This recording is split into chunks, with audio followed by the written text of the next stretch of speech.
안녕하십니까. 기후 환경 변화에 대응하는 탈탄소 사업을 하기 위한 현재 상황을 같이 공유해 보고자 합니다.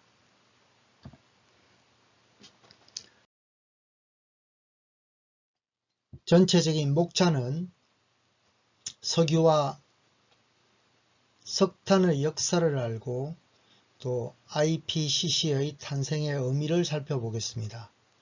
그리고 현재 국가의 규제와 투자 방향의 변화에 대해서 살펴보고 새롭게 태어난 기업들의 탄생 배경을 알아보겠습니다.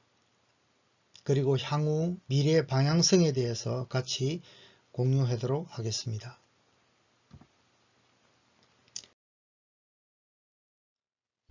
석유와 석탄의 역사는 16세기 영국에서 산업혁명이 시작되고 그전에는 목재를 사용해서 에너지를 얻었지만 석탄을 원료로 사용하기 시작했습니다. 1709년에 영국에서 코커스를 발명하여 석탄의 화력화를 확보를 했습니다.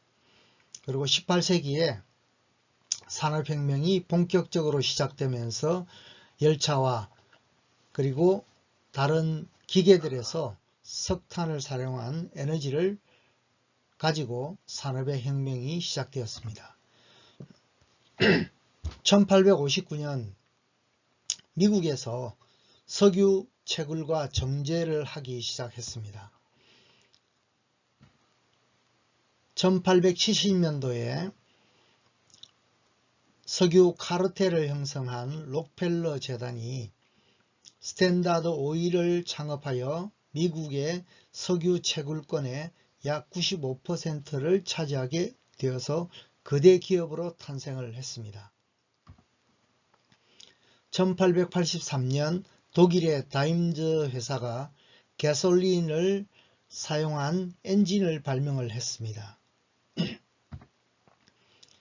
1903년에는 미국의 라이트 형제가 석유 엔진을 사용하여 비행을 하는데 성공을 했습니다. 그 이후로 1960년대부터 석유가 산업의 주요 동력원으로 자리 잡게 되었습니다.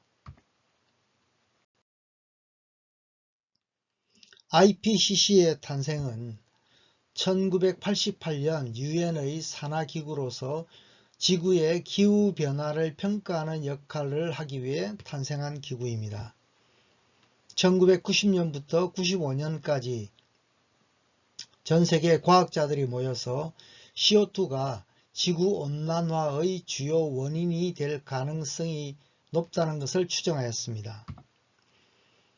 2001년도에는 이산화탄소가 지구온난화의 주요 원인이라는 것을 과학적으로 증빙을 하였습니다. 2007년에는 의심의 여지가 없이 인류의 활동에 의해서 지구가 온난화되고 있다는 것을 명확하게 밝혔습니다. 2014년도에 CO2 배출량과 지구온난화의 비례관계를 사실을 증빙함으로써 노벨 평화상을 수상하였습니다. 이에 따라 2015년도에 파리 협정을 하였는데 파리 협정에서는 전 세계 195개국이 참여하여 공동 대응하기로 협의를 했습니다. 이때 미국이 불참을 했죠. 하지만 최근 바이든 정부가 들어서면서 미국이 다시 협정에 복귀하면서 기후변동에 대한 활동이 활발해지기 시작했습니다. 국가의 규제와 투자의 방향도 많은 변화를 가져왔습니다. 특히 유럽연합 같은 경우에는 탄소세를 부과하고 탄소 배출량을 국제 간에 거래를 할 수 있도록 하는 조건을 시작하였습니다.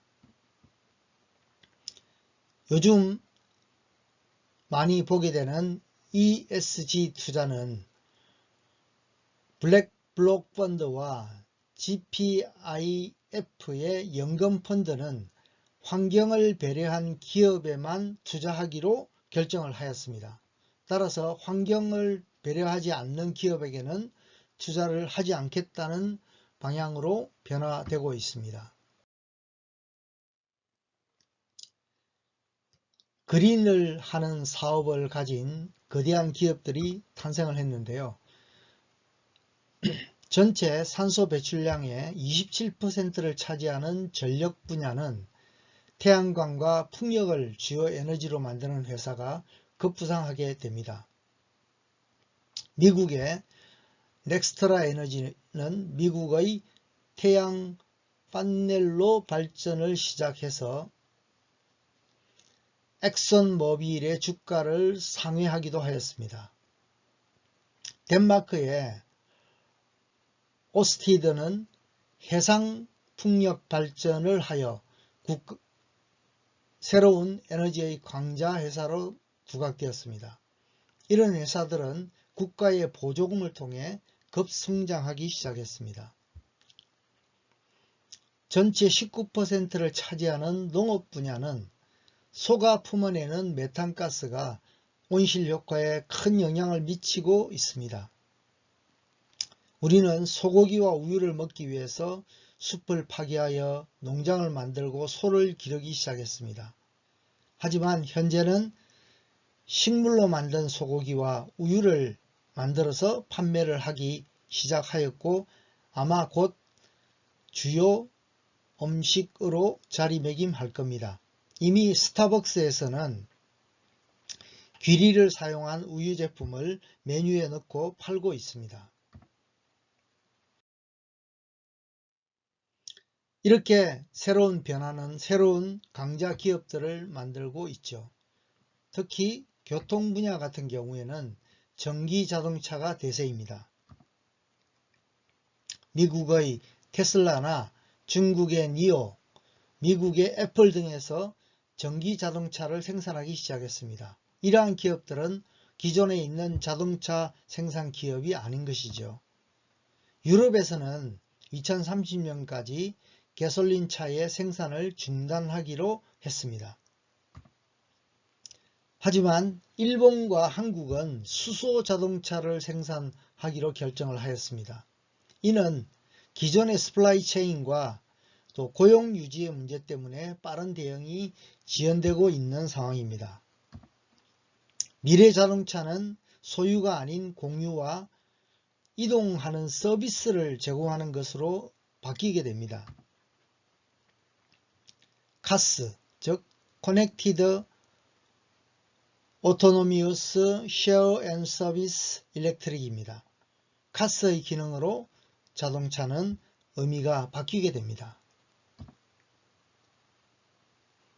미래의 방향성을 한번 짚어보면 기존의 자동차 회사의 전기 자동차로의 빠른 전환과 가속이 진행될 것으로 예상됩니다. 미국의 텍사스주만 가보더라도 거의 기존 자동차의 70% 이상이 테슬라입니다. 또한 40년 이상 된 노후화된 원자력 발전소의 위험성을 제거하기 위해서 최신형 원자로의 전환이 필요합니다. 현재 원자로는 소형으로 안전성이 보장되는 것으로 알고 있습니다. 또한 신재생에너지를 대응하기 위해서 새로운 자연 파괴 현상이 일어나고 있습니다. 이를 방지해야 되겠죠. 32%를 차지하고 있는 제조 분야나 7%를 차지하는 건설 분야도 보다 적극적인 대응이 필요하다고 하겠습니다. 지금까지 환경의 중요성을 인식하고 새로운 사업을 발굴하는 데 큰 도움이 되었으면 합니다. 궁금한 내용이 있으면 아래 블로그에 가보시면 보다 많은 정보를 얻을 수 있습니다. 감사합니다.